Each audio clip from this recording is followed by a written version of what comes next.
Të nderuar qytetarë të Republikës Kosovës, të nderuar deputet të Kuvendit, të nderuar anëtar të kabinetit të ri qeveritar, të nderuar ambasador dhe anëtar të korit diplomatik, familjet të dëshmorëve të kombit, veteran e invalid të ushtrisë shqiptare të Kosovës, zonja dhe zotërej, e nderuara kryetare e Kuvendit të Republikës zonja Albulena Xhiu, nënkryetare Ardian Gola dhe ju nënkryetare të tjerë të përsa zgjedhur. Më lejoni që t'ju përgëzoj të gjithëve për konstituimin e Kuvendit të legjislaturës së 10 dhe për funksionet dhe përgjegjësitë e reja që keni marrë. Ju falemnderit të gjithëve për përkushtimin që tregonin ndaj shtetit tonë të përbashkët. Këto dy seanca po i mbajmë pas ditën e mbrëmjes sonte, sepse këto ditë po zhvillohen seancat e fundit të procesit gjyqësor ndaj drejtuesve të UÇK-s, Hashim Thaqit, Jakub Krasniqit, Recep Selimit dhe Kadri Veselit. Kërkesa e prokurorisë për dënimin prej 45 vitesh burgim për secilin, ku përfshihen edhe pretendimet për krime kundër njerëzimit, është orvatje që bie ndesh me të vërtetën dhe mohon kontekstin historik e politik të luftës sonë çlirimtare. Qëndrimi i qeverisë së Republikës Kosovës që unë drejtoj është i qartë. Në Kosovë janë kryer krime kundër njerëzimit ndaj popullatës civile shqiptare. Ato i ka kryer regjimi i Jugosllavisë së Serbisë nën Milošević. Kjo është e dokumentuar dhe e njohur ndërkombëtarisht. Barazimi mes drejtuesve të UÇK-s dhe të një regjimi gjenocidal është i paqëndrueshëm. Është shtrembrim faktik e historik. Për familjet e viktimave është i padurueshëm përveç se i papranueshëm. Të nderuar deputet, një muaj e gjysmë pas zgjedhjeve të 28 dhjetorit, jam i nderuar që para jush të paraqes ekspozen për mandatin e ardhshëm si kryeministri i Republikës. Me që shumica e elementeve programore dhe zotimeve konkrete tashmë janë paraqitur publikisht në këtë sallë, me 26 tetor, do të përpiqem të jem sa më i shkurtër dhe të prezantoj kabinetin e ri qeverisë. Këto gati 5 vitet e fundit, nga të cilat pothuajse një vit si qeverinë e detyrë, pra pa kompetencat plota, kemi ndërtuar dhe zhvilluar një Kosovë më të drejtë, më të fortë dhe më gjithëpërfshirëse. Kemi pasur rritjen ekonomike më të lartë në rajon, përkundër sfidave globale si pandemia, kriza energjetike dhe inflacioni, me një rritje mesatare reale prej 6% të bruto produktit vendor, duke mos rënë asnjë vit nën 4%. Kur e morëm përgjegjësinë për të udhëhequr vendin, bruto produkti vendor ishte rreth 7 miliardë euro. Vjet me punë të ndershme dhe politika të drejta ka arritur në 11 miliardë euro. Ndërkaq projektojmë që si vjet bruto produkti vendor të arrijë në 12 miliardë euro. Për herë të parë në mandatin e ardhshëm, bruto produkti vendor për kokë banore në Kosovë do ta tejkaloj vlerën prej 10.000 euro. Sfidën e inflacionit që i ka goditur të gjithë, kemi arritur ta menaxhojmë me politika mbështetëse për qytetaren dhe jemi vendi me shkallën më të ulët të inflacionit në rajon pas Shqipërisë. Kemi shtuar punësimin nga 350.000 punësuar në 430.000 punësuar, me fokus të rinia dhe gratë, si dhe kemi arritur që të ardhurat e familjes të ngriten duke rritur pagën minimale, pensione, shtesat për fëmijë, por edhe pagat në sektorin publik, të cilat gjatë këtij mandati që po e përmbyllim tash, kanë shënuar rritje mesatare prej 47%. Kjo rritje do të vazhdojë edhe në mandatin që vjen, në përputhje me rritjen e buxhetit dhe performancën ekonomike, duke ngritur pagën mesatare në sektorin publik mbi 1.000 euro në muaj. Rritjen ekonomike nuk e kemi mbajtur në shtet, por e kemi shpërndar në popullsi duke shtuar mirëqenien shoqërore. Shtesat për fëmijë sot janë 30 deri në 45 euro për çdo fëmijë, ndërkaq mandatin e ardhshëm do t'i dyfishojmë ato. Pra nga 0 sa i gjetëm në 45 dhe në mandatin e radhës nga 45 në 90 euro për fëmijë për familjet me 3 e më shumë fëmijë.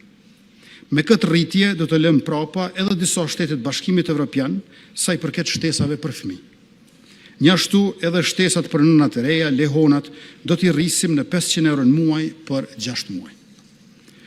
Në afër 1800 ditë qeverisje, kemi marrë gjithsej mbi 2700 vendime.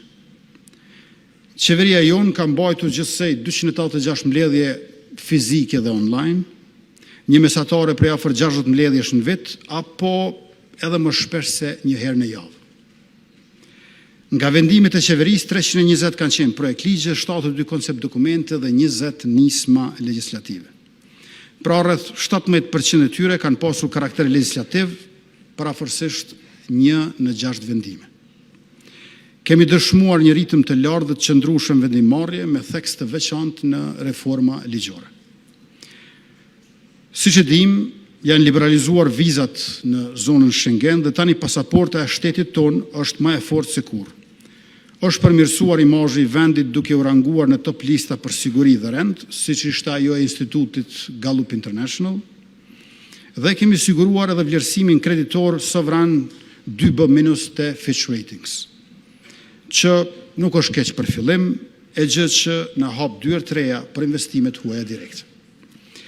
Sot ne jemi vendi më demokratik në rajon, një arritje kjo si e shoqërisë ashtu edhe institucioneve tona, të cilat janë të ndërtuara mbi vullnetin qytetar e vlerat demokratike dhe ky standard duhet të ruhet, të mbrohet dhe të avancohet. Të dashur qytetar, më lejoni që së pari t'ju falenderoj juve, ata që votuan lëvizjen vetëvendosje, por edhe një rekord historik të ri kësaj radhe, e t'i falenderoj edhe të gjithë ata të cilët votuan subjektet e tjera për pjesëmarrjen në zgjedhje, për shprehjen e vullnetit të lirë dhe për përgjegjësinë e lartë qytetare përgjatë gjithë procesit zgjedhor dhe pas tij të treguar pa dallim.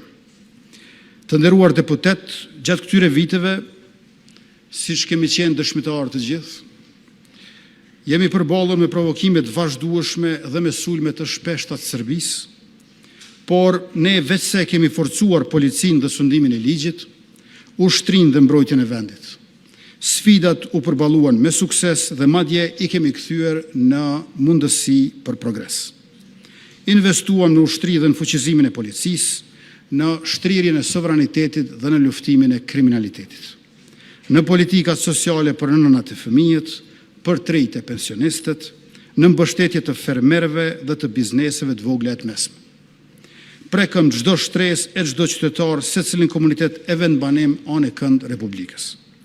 Shteti ynë nuk zgjedh midis zhvillimit ekonomik dhe drejtësisë sociale dhe sigurisë kombëtare, por i përqafon të trija si shtyllat pandashme të progresit dhe të mirëqenies së përbashkët.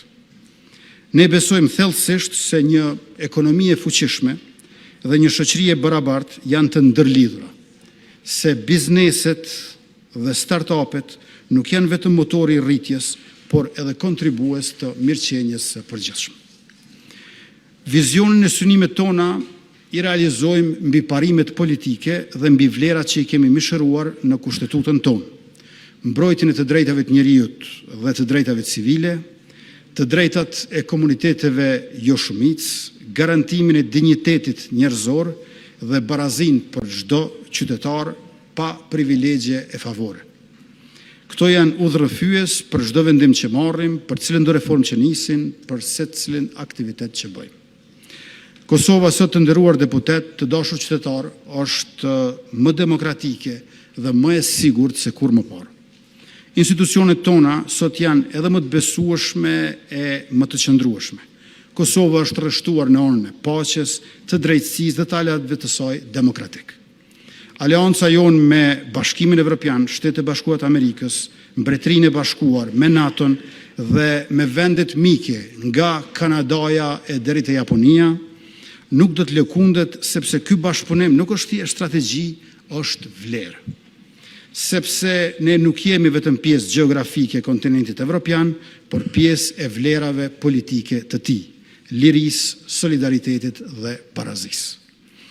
Në 4 vitet e ardhshme do të forcojmë aleancat, do të investojmë 1 miliard euro në mbrojtje, Do të regrutojmë ushtarë të ri, do të shumëfishojmë numrin e oficerëve, do të funksionalizojmë fabrikën e municionit, do të zhvillojmë industrinë ushtarakit Kosovës dhe do të prodhojmë dronët luftarak made in Kosova. Do të vazhdojmë mbështesim fuqishëm procesin e Berlinit dhe tregun e përbashkët rajonal mbi bazën e barazisë dhe të përfaqësimit barabartë, sepse besojmë që fqinësia e mirë evropiane dhe bashkëpunimi rajonal i kontribuojnë si paqes ashtu edhe sigurisë. Do të punojmë me çdo çështri në dorën e bashkëpunimit mbi bazën e respektit të ndërsjellët. Normalizimin e marrëdhënieve me fqinjen tonë verior Serbinë do ta ndjekim përmes dialogut konstruktiv e kreativ, përmes marrëveshjes tonë bazike të Brukselit dhe aneksit të zbatimit të Ohrit. Por, siç kemi vepruar në 4 vitet e kaluara, normalizimi është çështje e rregullimit të marrëdhënieve mes dy shteteve, pra si raport bilateral e jashtëm e jo ndërhyrje apo përzierje në çështjet e brendshme. Qeveria do të mbrojë dhe zbatoj kushtetutën dhe ligjet në fuqi në çdo cep të vendit tonë. Të nderuar deputet, qytetarë dhe partnerë ndërkombëtar, në mandatin që po shkon, Kosova dëshmoi se është shembull i demokracisë dhe i zhvillimit në rajon me rritjen më të madhe ndonjëherë në të gjithë indikatorët e demokracisë. Tani është koha të tregojmë se jemi shembull i inovacionit dhe i drejtësisë efikase. Në këtë mandat, reforma në drejtësi do të hyjë në fazën e saj vendimtare, do të vazhdoj lufta kundër korrupsionit dhe ligji do të zbatohet pa frikë dhe pa favore gjithandej Republikës. Reforma në drejtësi nuk ka qenë vetëm synim, ajo ka nisur të bëhet realitet.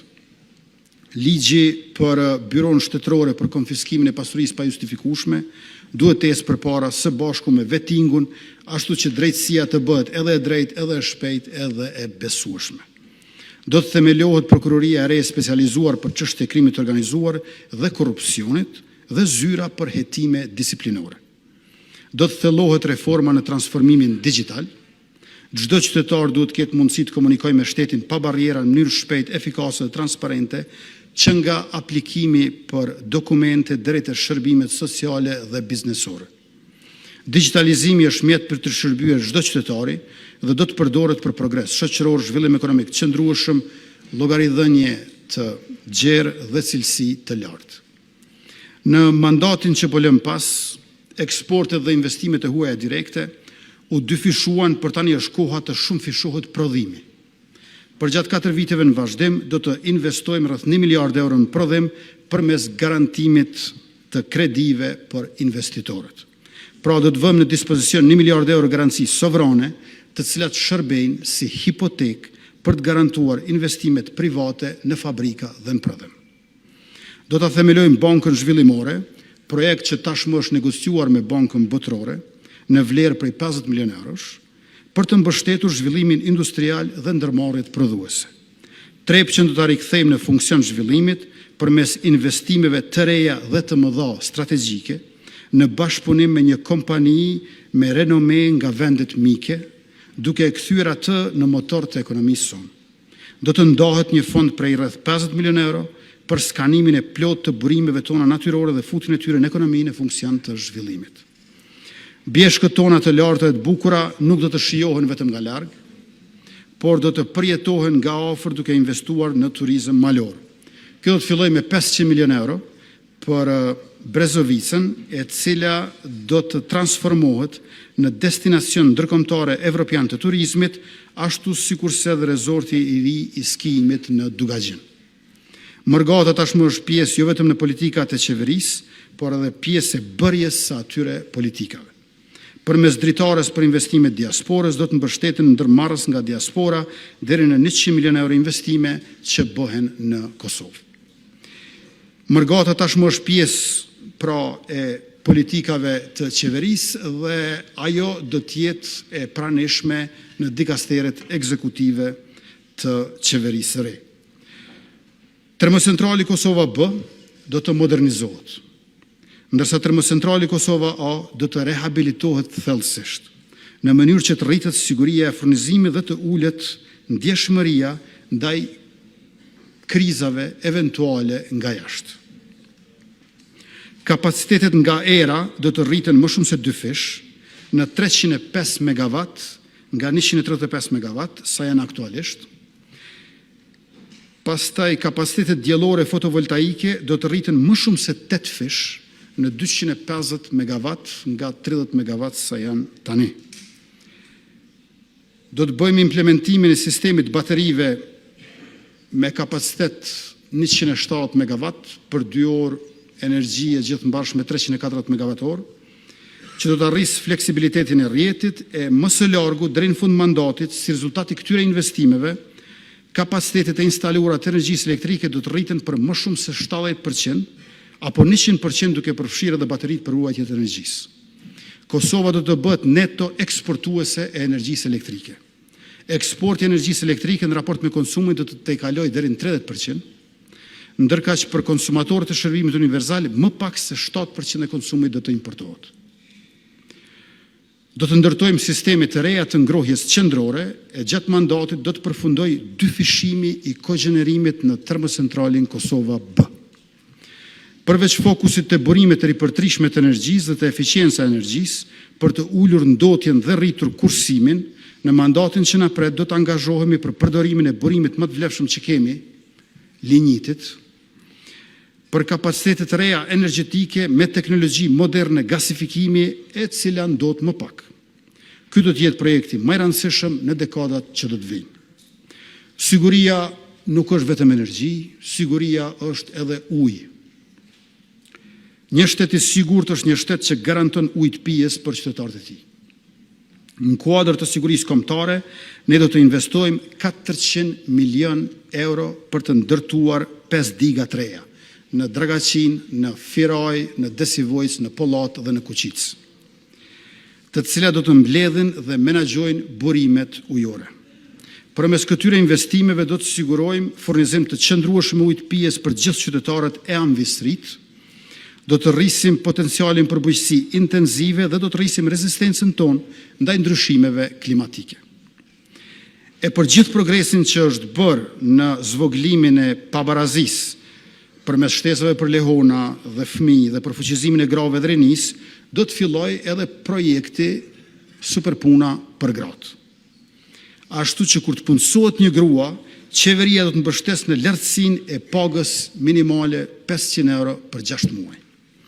E gjyshërit që kujdesen për fëmijët, kur të dy prindrit janë punë, do të marrë 100 euro shtesë në muaj mbi pensionin bazë, sepse kësaj jo vetëm ndihmojmë prindrit dhe gjyshërit, por ndihmojmë familjen dhe ekonominë. Ngritet kërkesa agregate nga poshtë dhe rritën prodhimtaria dhe qarkullimi dhe ekonomia gjithnjë e më lartë.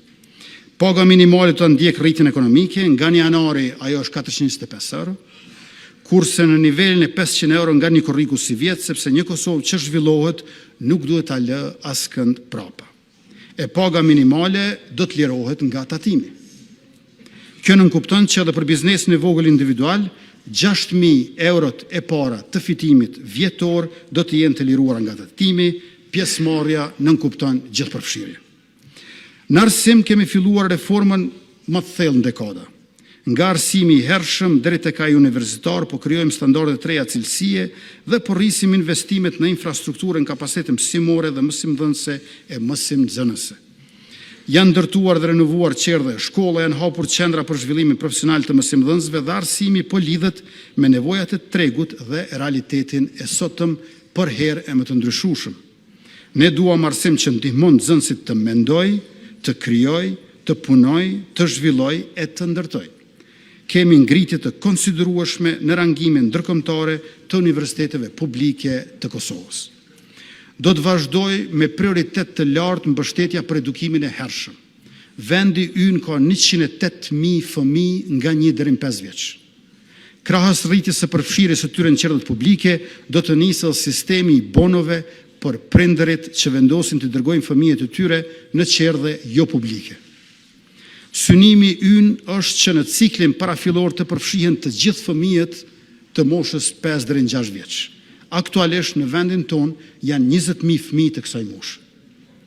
Programi i ri për progresin gjeometrik cilësisë në arsimin e mesëm ofron mundësinë që profesionistë me doktoratura dhe me kualifikim të lartë të japin mësim në shkollat e mesme anë e kënd vendit. Për çdo profesionist të tillë që pranohet si mësimdhënës në shkollat e komunave më të largëta, do të ketë një bonus të veçantë si nxitje dhe vlerësim për punën e tyre. Do të hapen 5 gjimnaze të specializuara në gjithë Kosovën, të dedikuara për fushat që fuqizojnë cilësinë e shkollimit mesëm dhe të ardhmen profesionale. Do të vijojë dhe thellohet procesi rishikimit dhe rivlerësimit gjitha teksteve shkollore, nga gjuha dhe matematika që i rishikuam tashmë, do të vazhdojmë me të gjitha tekstet tjera për arsimin parauniversitar. Për disa lëndë do të nisë përkthimi dhe digitalizimi i materialeve shkollore. Do të vazhdojmë të rrisim qasjen në shëndetësi, edukim dhe siguri sociale, duke i bërë këto shërbime publike që janë obligime qeveritare më efikase dhe më të qasshme për secilin. Çdo qytetar i yni do të ketë mjekun familjar dhe do të jetë brenda regjistrit kujdesit parsor shëndetësor. Prej këtij viti fillon plani për kontrollin dhe mbikëqyrjen shëndetësore për çdo qytetar. Brenda vitit secili e secila do të kenë një kontroll të plot mjekësor. Sistemi i njohur si check-up do të parandalojë, ndihmojë dhe mbështes çdo rrezik që vjen nga problemet shëndetësore. Në mandatin e ri do të decentralizojmë në tërësi shërbimet shëndetësore. Do të ndërtojmë spitalin e ri në Mitrovic dhe në Ferizaj. Poliklinika specialistike do të ndërtohen në Drenas, Sharr, Viti, Rahovec dhe Leposavić. Modelin e keni tashmë në Podujev. Do të hapim poliklinika specialistike stomatologjike në Prishtinë, Pej, Gjakov, Prizren, Gjilan, Mitrovic, Ferizaj dhe Podujev, e për listën esenciale të barnave, buxheti do të rritet deri në 100 milion euro. Mandatin që e përfunduam, fermerët e Kosovës i bëm më të mbështeturit në rajon.